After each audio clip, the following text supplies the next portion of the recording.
এক লোক ছিল জিনিয়াস ইঞ্জিনিয়ার, কিন্তু সে ব্যাংক ডাকাতি করার জন্য বন্দুক হাতে তুলে নেয়।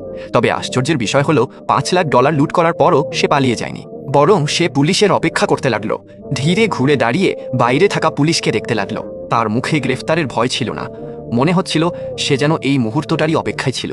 তবে তার অদ্ভুত কাণ্ড এখানেই শেষ হয়নি। আদালতে সে উকিল নিতেই অস্বীকার করে। সে নিজেকে বাঁচানোর শেষ সুযোগটাও হাতছাড়া করে। এই কাজের জন্যই তাকে 5 বছরের কারাদণ্ড দিয়ে ফক্স রিভার জেলে পাঠানো হয়।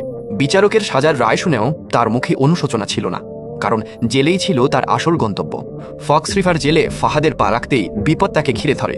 শুরুতেই তার দেখা হয় ডেপুটি ইনচার্জ পারভেজের সাথে। ইউনিফর্ম না পরলেও সে অনেক কয়েদির চেয়েও ভয়ঙ্কর ছিল। সে ফাহাদকে সতর্ক করল, এখানে শান্তিতে থাকতে হলে অহেতুক নজরে আসবে না, কোনো ঝামেলাও করবে না। রেজিস্ট্রেশনের সময় পারভেজের নজর আটকে গেল। ফর্মে লেখা ফাহাদের ডায়াবেটিস আছে, এটি পরে তার খুব কাজে আসবে। কিছুক্ষণ পর ব্যারাকে ফিরে ফাহাদ জেলের আসল রূপ দেখল। এখানে কয়েদিরা খুন করতেও ভয় পায় না, এমনকি জেল গার্ডদের সামনেও ছুরিকাঘাত করে বসে। আশেপাশের কয়েদিরা ভয় না পেয়ে মজা দেখছিল। এক কয়েদি হেসে বলল, প্রিজন আইল্যান্ডে স্বাগত, নতুন মাছ। কিছুক্ষণ পর পারভেজ তাকে জেলের নিয়ম বোঝাতে লাগলো। কার সাথে ঝামেলা করা যাবে না, কোন এলাকা কোন গ্যাংয়ের, সব খুঁটিনাটি সে বুঝিয়ে দিল। তারপর সে বলল, মনে রেখো, এখানকার সবচেয়ে বাজে গ্যাং কয়েদিরা নয়, বরং গার্ডরা। পার্থক্য শুধু এটাই যে তাদের কাছে ব্যাজ থাকে। বাইরে থেকে মনে হচ্ছিল পারভেজ তাকে বাঁচার কায়দা শেখাচ্ছে, কিন্তু ফাহাদের মন ছিল অন্যত্র। সে এক নাগারে চারপাশে সবকিছু খুঁটিয়ে দেখছিল। প্রথমে তার নজর গেল ফায়ার স্টেশনের ড্রেনেজে, তারপর তাকালো নিজের পায়ের কাছে নালার দিকে। সুযোগ বুঝে সে হাতের ম্যাগাজিন ফেলে দিল। কেউ খেয়াল করল না। কুজো হয়ে ম্যাগাজিন তোলার ওছিলায় সে চুপি চুপি নালার ভাগে একটা বই গুজে দিল। এরপর এক গার্ড তাকে জেলের সবচেয়ে বিখ্যাত কয়েদির ব্যাপারে জানাতে লাগলো। ইমরানের বিরুদ্ধে দেশের ভাইস প্রেসিডেন্টের ভাইকে খুনের অভিযোগ ছিল, আর মাত্র 1 মাস পরই তার ফাঁসি হওয়ার কথা ছিল। গার্ড ফাহাদকে সতর্ক করল লোকটার কাছে না যেতে, কিন্তু ফাহাদ তা শোনেনি। সে বারবার একই প্রশ্ন করছিল, আমি ইমরানের সাথে দেখা করব কিভাবে? গার্ড অবাক হয়ে বলল, তুমি ওর সাথে দেখা করতে চাও কেন? ফাহাদ তার চোখের দিকে ডাকিয়ে উত্তর দিল, কারণ সে আমার ভাই। এই একটা কথায় ফাহাদের জেলে আসার আসল কারণ সবার সামনে ফাঁস করে দিল। সে নিজেকে ফক্স রিভার জেলে তাকে সাজার জন্য নয়, বরং ফাঁসির আগে ভাইকে বের করে আনতে পাঠানো হয়েছিল। ফাহাদের বিশ্বাস ছিল ইমরানকে মিথ্যা মামলায় ফাঁসানো হয়েছে, তাই জেলে আসার আগেই সে ফক্স রিভারের খুঁটিনাটি আর প্রতিটি গুরুত্বপূর্ণ ব্যক্তি সম্পর্কে সব তথ্য জোগাড় করে রেখেছিল।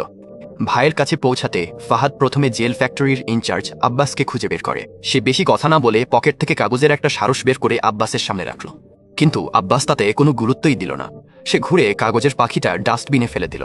এরপর সে জেলের হাসপাতালে পৌঁছালো। সেখানে তার দেখা হলো ডাক্তার সারার সাথে। ডায়াবেটিসের নথির কারণে প্রতিদিন ইনসুলিন নেওয়ার অনুমতি ছিল তার। বাইরে থেকে মনে হতো সে চিকিৎসা করাতে আসে, কিন্তু আসলে জেলের হাসপাতাল ছিল তার পরিকল্পনার মূল অংশ। সেটি ছিল এমন এক দরজা যা খোলা খুবই জরুরি ছিল। সারার সাথে সাক্ষাতের সময় ফাহাদ চুপ থাকেনি। সারার বাবা হোক বা পছন্দের বই, প্রতিটি বিষয়ে এমন ভাব নিত যেন সব তার জানা। তার সঠিক তথ্য ও আকর্ষণীয় ব্যক্তিত্ব সারাকে অবাক করল।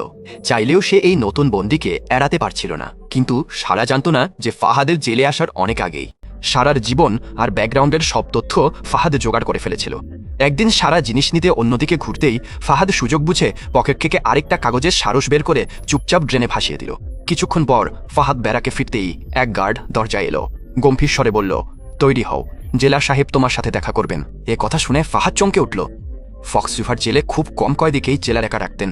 জেলারের অফিসে পৌঁছে সে দেখল ব্যাপারটা যতটা ভাবছিল ততটা বিপজ্জনক ছিল না। আসলে জেলার পোপ তার ফাইল দেখে জানতে পারেন ফাহাদ একজন অত্যন্ত দক্ষ স্ট্রাকচারাল ইঞ্জিনিয়ার।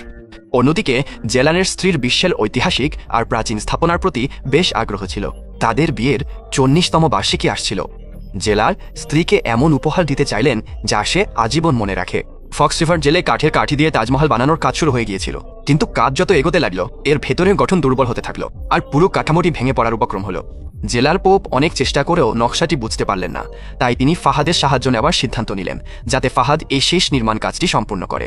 বিনিময়ে তিনি কথা দিলেন যে তিনি তাকে জেল ফ্যাক্টরিতে কাজ করতে দেবেন, আর বাকি কয়েদিদের তাতেও কিছুটা স্বস্তি মিলবে। তাছাড়া এটা খুব ভালো সুযোগ মনে হচ্ছিল, যেন আকাশ থেকে পাওয়া কোনো উপহার। কিন্তু ফাহাদ জানত এই কাজে জড়ালে সে জেল ফ্যাক্টরিতে যেতে পারবে না, আর ভাই ইমরানের নাগালও পাবে না। তাই সে সরাসরি জেলারের প্রস্তাব ফিরিয়ে দিল। এ কথা শুনে জেলার কিছুটা বিরক্ত হলেন।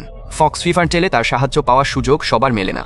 অফিস থেকে বের হয়েই ফাহাদ সেই জায়গায় পৌঁছাল যেখানে সে আগে কাগজ লুকিয়ে রেখেছিল। নিচে উকি দিয়ে সে দেখল সুয়ারেজে ফেলা বইটি একটি পথ আটকে আছে। তার মানে ইনফার্মারির সুয়ারেজ সত্যি জেলের অন্য অংশে গেছে। ফাহাদ বুঝল তার সব নড়াচড়ায় নজর রাখা হচ্ছে। পেছনে বসে থাকা এক বৃদ্ধ তাকে এক দৃষ্টিতে দেখছিল। ফাহাদ নিজে এগিয়ে গিয়ে কথা বলার সিদ্ধান্ত নিল। আসলে লোকটির ব্যাপারে ফাহাদ আগেই খোঁজখবর নিয়ে রেখেছিল। শোনা যায় প্রায় ৩০ বছর আগে $15 লাখ নিয়ে সে এক ফ্লাইট থেকে নিখোঁজ হয়। তার নাম ছিল হাসান, কিন্তু আজও কেউ জানে না টাকাটা কোথায় গেল আর সে সত্যি সেই লোক কিনা। এরই মধ্যে আব্বাস কয়েকজনকে নিয়ে সেখানে হাজির হলো